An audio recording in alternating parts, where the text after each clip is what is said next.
Hello, everyone. Welcome back. Welcome to Soul Sessions Friday. That's right. And today we're talking about mysticism and science. Ooh, It's a topic we've been wanting to do for a while. we always say that. And the challenge for us is how to fit it into this idea of coaching. But it fits in really well because if you think about Jung's work, he was accused of being a mystic Yes. for a long time and Yes. still is considered on the mystical side Mhm. more than the scientific side of things. Although, if you read his work, he always insists he's doing empirical work. Yeah, and I think overall, globally, we see the world as having a lot of problems and a lot of the destruction of the natural world is actually one of the biggest problems we face.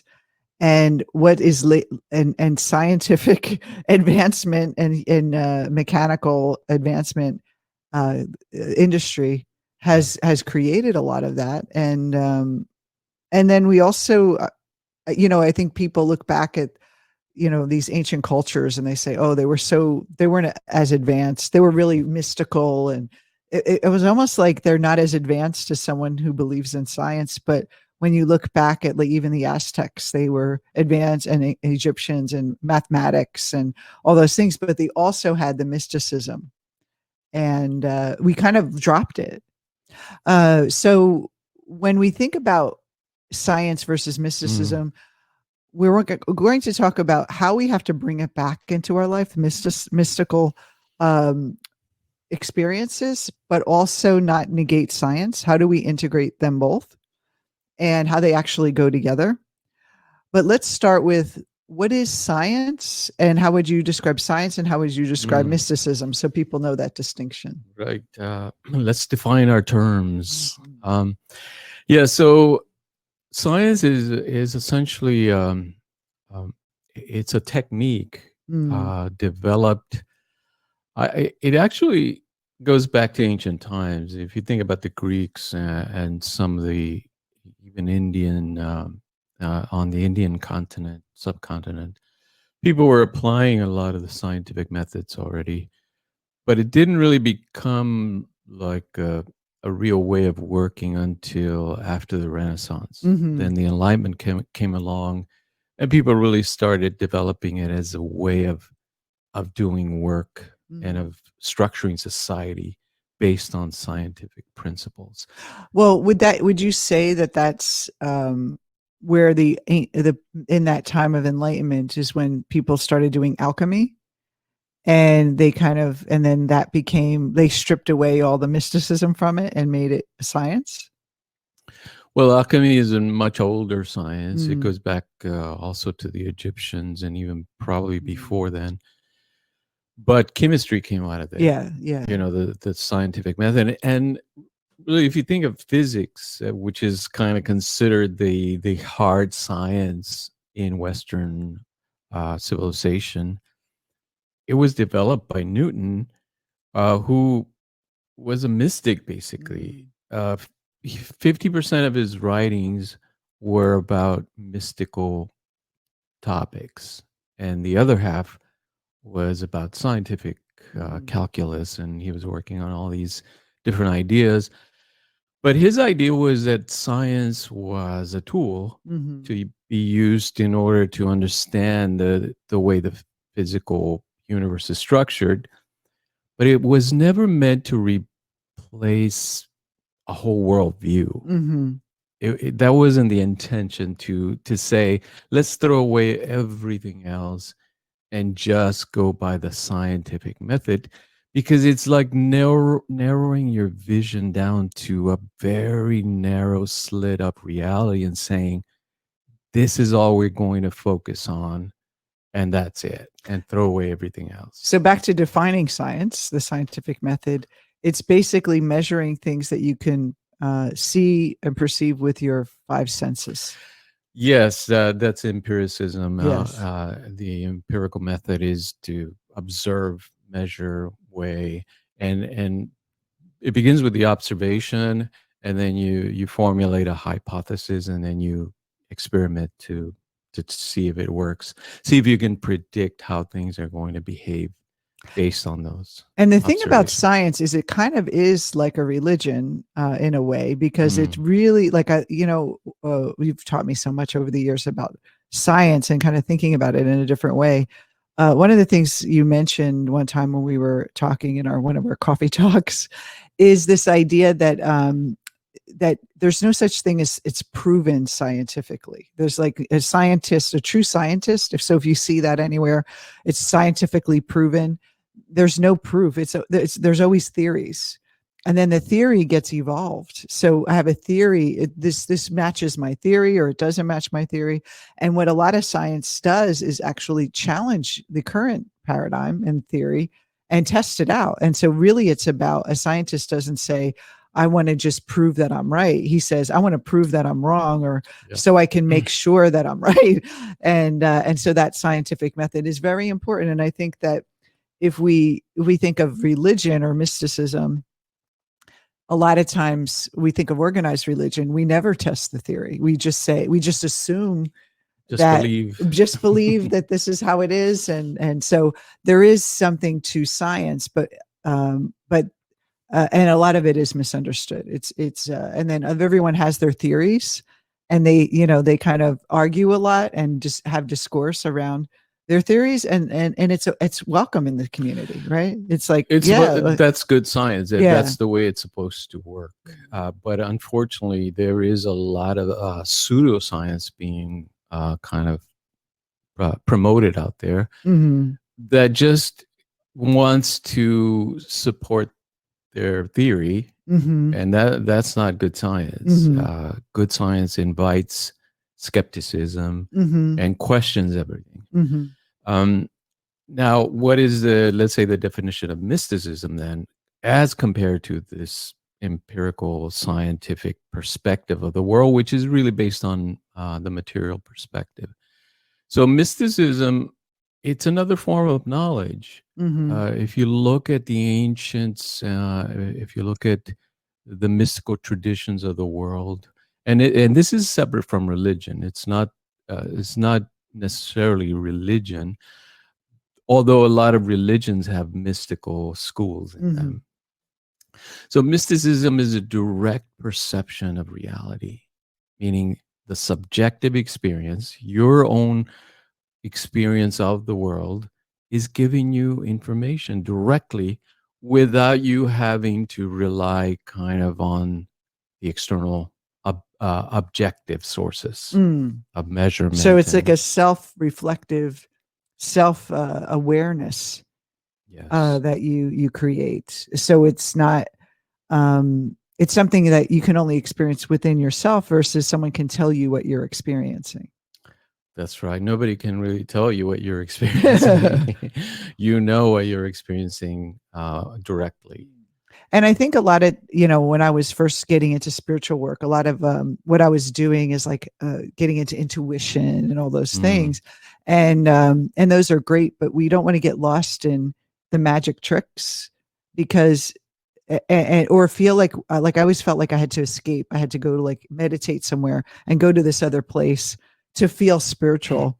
And the world is mystical enough itself. I remember one time you told me, you said, just the fact that we're alive and that we're aware of ourselves and that we're connected to everything that we can see, that's a part of our mind.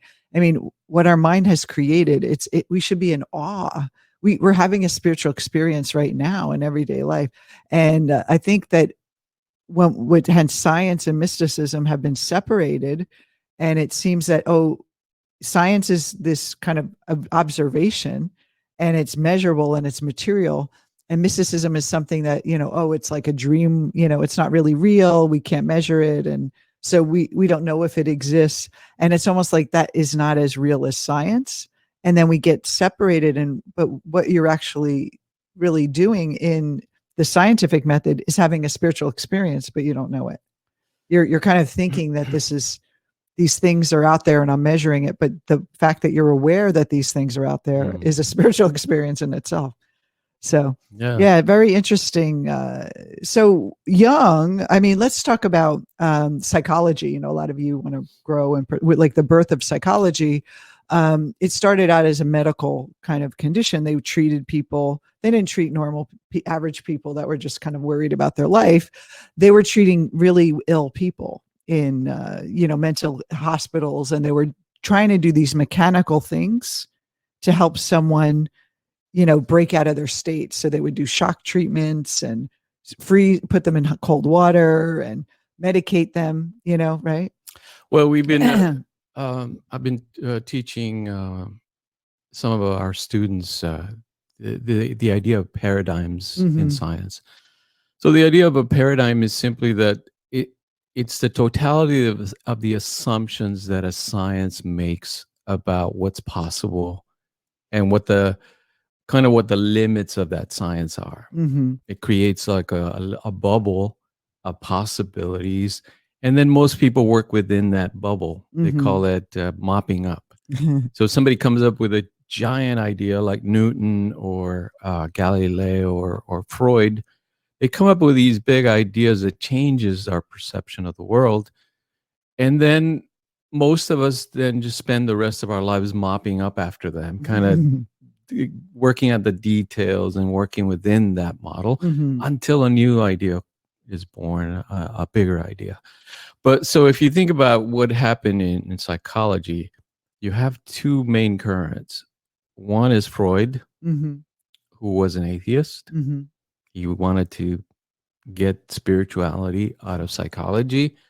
He was willing, of course, to acknowledge that there's an unconscious mind, but he saw the unconscious primarily as a defense mechanism to help us defend our ego. And so he was very strict in in that time, like I said, people working in these mental institutions, and they were kind of moving things. And Freud's like, well, they have an unconscious mind, and, we could treat them through talking, which is like this kind of new thing, but it was still the scientific method. Absolutely. Even just talking or modern day coaching someone, it's a scientific method of, I'm going to do something, but there's nothing mystical going on. It's just, Right. I'm going to treat the way your brain is wired, basically. Yes. And today we see it as he predicted, that eventually there would be a neuroscience that would be the primary driving force in psychology. That kind of explains how the neurons work and how the brain works and processes information and creates this incredible, elaborate reality for us. And that's really what's going on. If you look at positive psychology, neuroscience, neuropsychology, they're all from the vein of what Freud was thinking. The science is science-based. Of an atheistic, non-mystical, non-spiritual, psychological perspective on the mind. The other current, though, thank God it's still with us. Thank God Jung came along. Is the Jungian perspective. He was almost the opposite, the shadow of Freud. He was very much willing to consider not so much believing, or let's say basing a psychology on mysticism, but simply acknowledging that humans have had this tendency. He calls it like the God image, right? The God imago. They have like an image of God or spiritual images. That's right. That's been with us in the beginning of time. Yeah, and that the idea of a material perspective, an atheistic perspective, to leave that part out. Yeah, on the universe and the mind is not going to get rid of it. It's not going to squelch that instinct and that need that humans have for transcendence, for kind of experiencing something beyond the personal ego mind.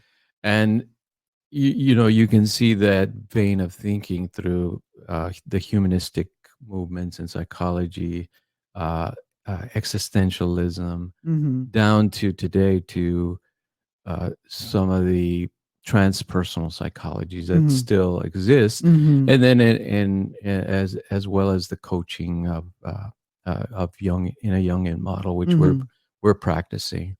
So it's still around, but I do believe we need to merge both. We need to Yes. have a balance of both the scientific perspective as well as the more traditional mystical understanding of the human being. Because right now, if we think about just the persona and shadow, the persona of the scientific method, the shadow is the new age, like way far, no science at all, no testing, no theories, just kind of like, ooh, that person had this spiritual experience. Well, let's believe them and just follow them. And so this like cults and things Mm. show up, and charismatic leaders, and then they have this new kind of almost religion, and without the science.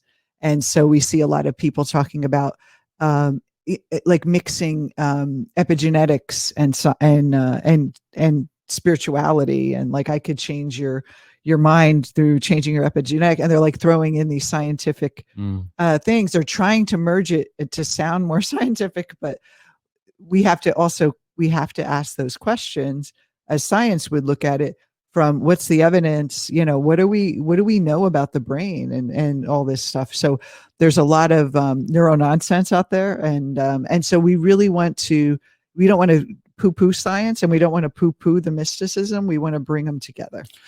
Yes, and both are disciplines, Yes. which have very precise definitions and ways of applying those ideas. And a lot of people, what they do is they simply pick and choose and say, well, this is an interesting part of science. Let me just pick that out and mix it with this Like interesting idea of a mysticism. smorgasbord. I'm going to Yes. take this and that, or the buffet. And that's where you get that blurry, kind of confused understanding of it's neither a good science or not a good mysticism. So they do require some understanding, some thinking. The Greeks had these incredible ideas of rhetoric that, yes, you need logos, which is the rational, logical mind to persuade people, which is kind of the scientific approach, right? That we're going to use rationality. We're going to kind of base our problem solving and society building on logic and reason. So you need logos, but you also need pathos, which is the emotion. Why do you want to create these things? Are they good for? What's the meaning? What's the purpose? That's right. If we're creating artificial intelligence now, why do we need it? And what purpose does it serve our humanity? And then here's one that I see that has completely really thrown a monkey wrench into our civilization, is that we don't have ethics anymore. So ethos is the balancing point between those two. Especially on social media, people are just so nobody's taught accountable. Ethics anymore. Yeah. Nobody's accountable. Nobody is willing to say, I'm responsible for my life, for my work, my situation. It's all about kind of, I'm just doing my job. I'm just following orders. I'm just following the system. Those kind of ideas. So those ideas of balance, of reason and emotion, are so important, and we need to understand them if we want to really create personal development systems, if we want to develop psychologies that really help people work it out in a balanced way, not just saying, well, we understand your neurology now, and therefore here's the explanation of why you're acting the way you are or getting the results you're getting in your life. And we're going to rewire your brain like a computer, and voila, you'll be the fixed. repatterning and NLP and all that stuff is very science based. I also think that if you think about science and mysticism, science is based on external, like physical world, and the mysticism is about the inner journey. And so a lot of I think there's still a lot of confusion with like a lot of spiritual work. We talk about this a lot, that spiritual materialism, where they're using spiritual things to get the material, like that's the prize, versus the prize is the kind of higher consciousness and the awareness of why you're here and the meaning and purpose. And so it's that masculine feminine, where the masculine is about action and external and logic, and the feminine is more the emotion, the soul, and the purpose, and things that you can't touch or feel, like with a like in a physical form. It's more of a creative, intuitive aspect, and we need both. I mean, we can't just be totally like, oh, I'm just so sensitive and I can't, I'm just floating around through the world and not have a plan and just let the universe guide me. I think that, I've been in those places where I just waiting for like a sign and, living very intuitively. And then without that logical masculine plan, it's like all your great ideas can never be brought to fruition. So we need both. We need structure, but we also need creativity. We need logic, and we also need emotion. And so when Jung was first starting out, I mean, remember Freud was just like, you're believing all this, you're studying astrology and these psychics and mythology and alchemy. And he's like, you're going into this other world. And a lot of people misunderstand. They think that Jung was like kind of believed all those things, like for real. He was studying them just because he was studying them, because he understood that there's something here, because from a scientific perspective, because human beings are drawn to this stuff. There's archetypes, and there's these patterns that are showing up. These human beings are having an experience of someone channeling with them, or a dead relative visiting, or what is happening in dreams, and also these dreams that are beyond just their personal experience. Like, why is a person dreaming about ancient Greece and actually true to form of what happened back there when they had no knowledge? Where did that knowledge come from? So he was really like kind of stretching the bounds of psychology. And so that's where, there's that fork in the road of the science-based spirituality of psychology, and then more of the Jungian psychology, which is more of seeing the human being as a spiritual, there's a spiritual element, acknowledging that there's more than just biological processes going on.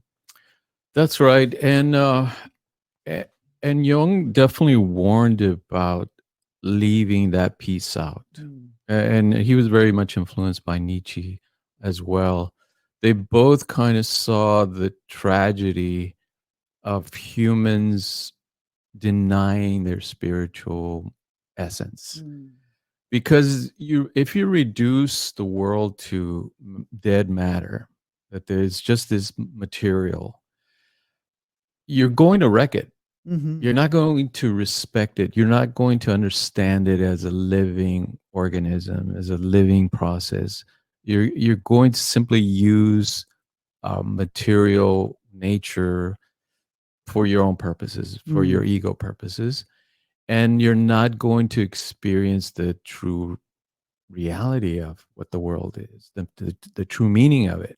You're reducing it to an economic number, basically, and saying, well, what is this tree worth? It's only worth $100 or something. The natural resources, right? How much oil, how much water do we have? How much wood? And mining the land and fracking and all those things. We're looking at it's not a living thing. And then also the people around those areas that are destroyed by those economic processes of the material world. They're like, aren't there human beings involved, and what's happening to them, and why? And what I think too, I love. We always have these conversations about kind of society and the corporate takeover of society. And there's not like it's easy to say, well, the rich people are the bad people, or the corporations are bad, but it's really this kind of collective consciousness that's happening with the masculine, that it's almost like no one is responsible. So the corporate, like, it's not the CEO's fault, or it's a or even the government and all those things. It's the collective of this assumption of the material. And profit over people. Very So much so. And then if you think about the way companies are structured, you're creating like a social machine, yeah. and then the social machine, kind of runs on its own, and the individuals within that machine are simply doing their little piece. So nobody is responsible. Mm. Everyone is guilt free because they're simply doing a small piece within that social machinery. And we find Like a way a to justify it in our minds. Like we'll Absolutely. justify, working for a company that is doing destructive things because we need to make a paycheck and we need to pay our bills. And then we kind of almost like push it aside. Yeah. Yeah. And so the idea of responsibility, Social responsibility. ethics, right? The ethos of why you're building the things you're building. It's so important to give us that balance between reason and emotions. So let's go down to the personal level that affects you in every day. Is how does this affect an individual right now? Someone who is trying to, like, there's a virus happening, there's pandemic, there's, people like asking themselves, kind of hunkered down, and there's a loss of freedom and all those things are happening.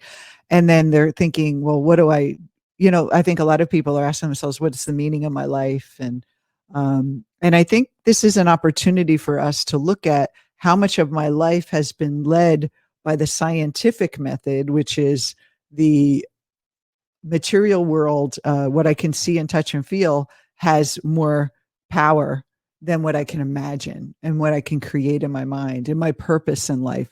I remember when I was in the corporate world and I worked for a living. I don't work for a living anymore. I don't work. I enjoy my purpose.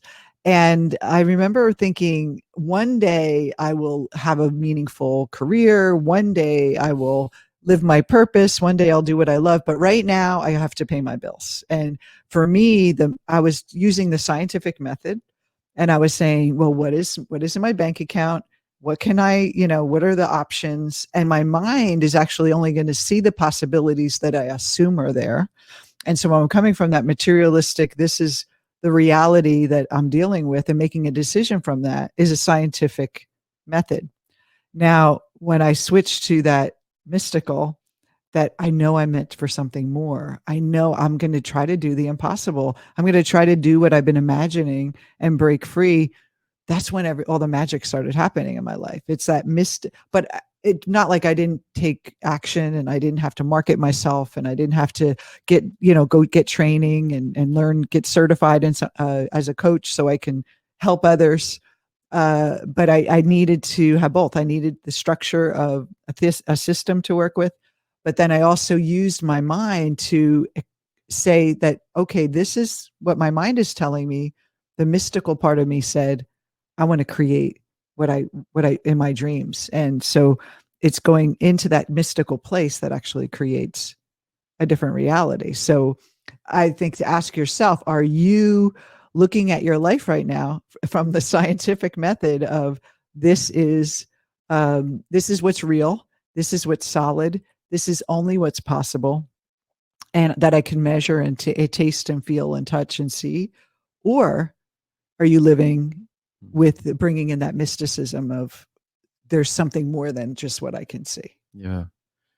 Yeah, that's a good point because paradigms we know are very powerful. Mm-hmm. Most people do not even question them because it's the water that we swim in. It's like a fish doesn't question water. It's simply that's my environment. I mean, what water? Mm-hmm.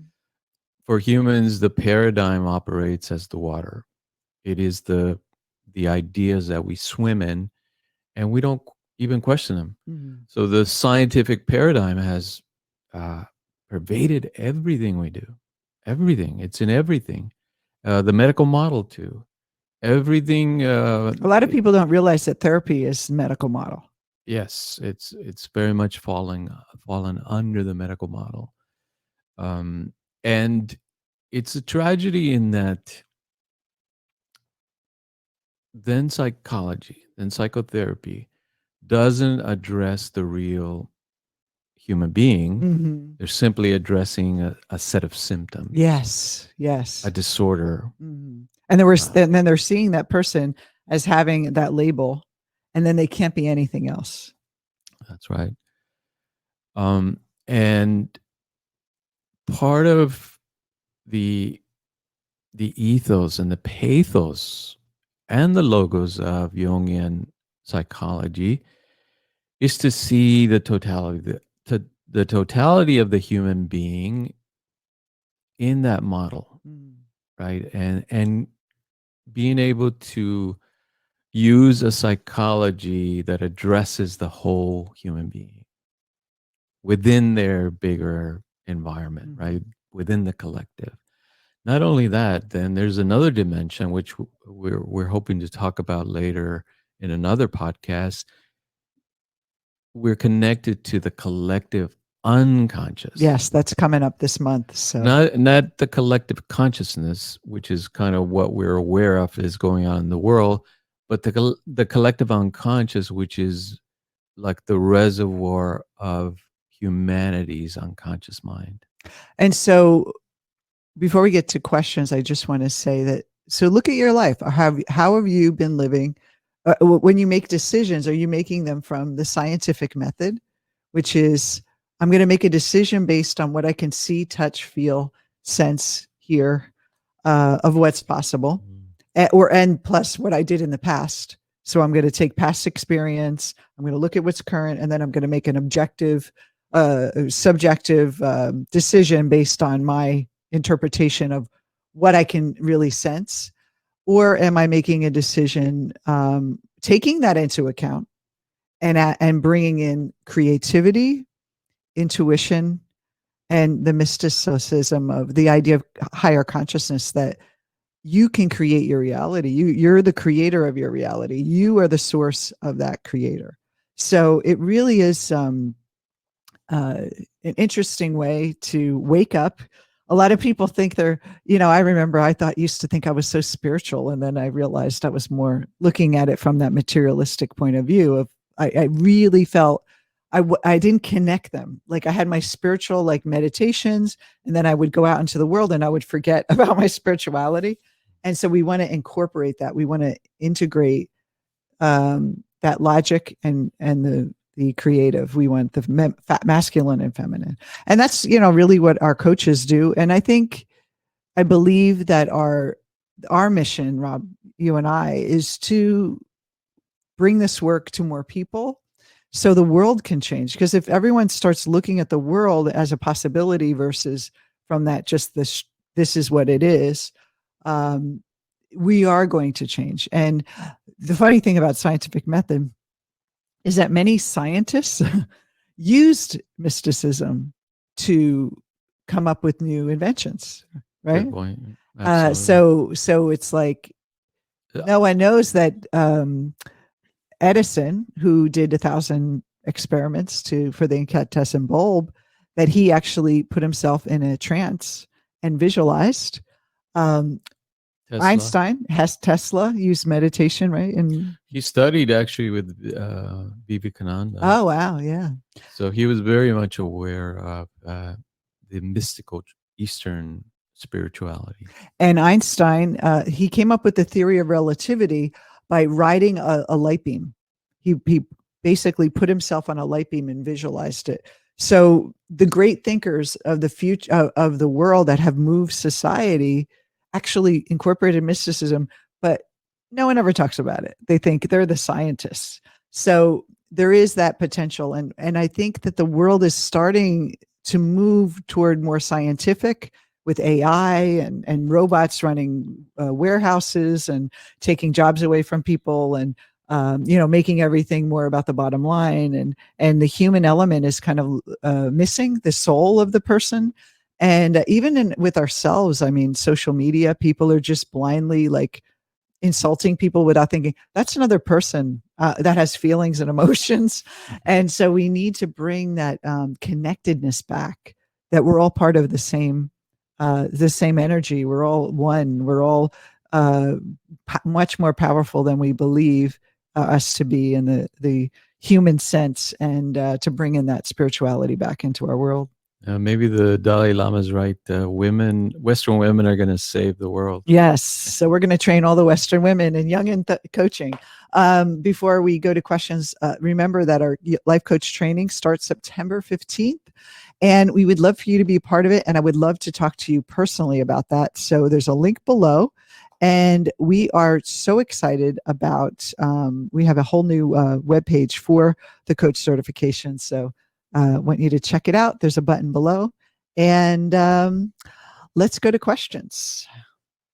Right. Transforming self and others through research, transpersonal research methods and skills for human sciences and humanities is one of my favorite books from transpersonal studies. Nice. I've never read that, but that sounds, right along the lines of what we're talking about. And we have logos equals masculine, ethos is emotions, and the ethos is the balance between the two. Yes, ethos, it's the root word of ethics. Ethos. Yes, it's the balance, right, that's needed to apply the knowledge in an ethical way. To where you're not harming people, you're not harming the environment. Let's not harm anyone. Be kind. Be nice. Yeah, one of the best books about kind of that balance is the Tao Te Ching.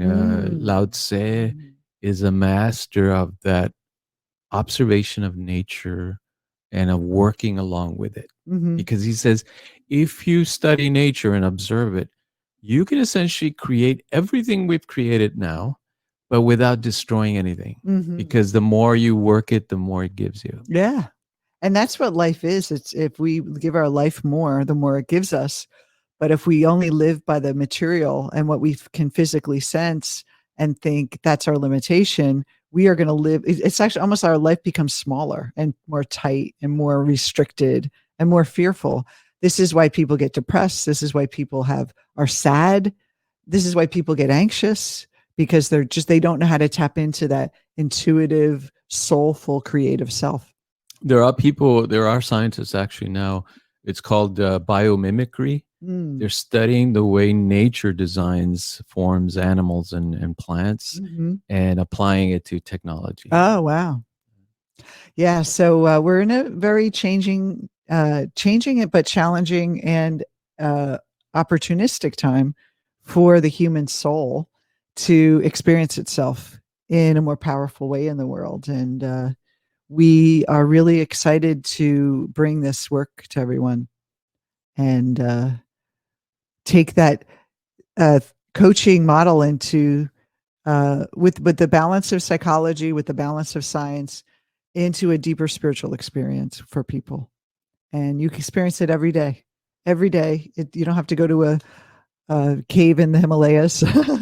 You can experience it every day, because just being alive, hearing us, being, in this world, breathing air on this planet that's hurling through space at lightning speeds is a miracle. And we have to see life as a magical place. Absolutely. See you next time. Take care, everyone. Have a wonderful Friday afternoon. Enjoy the summer, and we'll see you next week.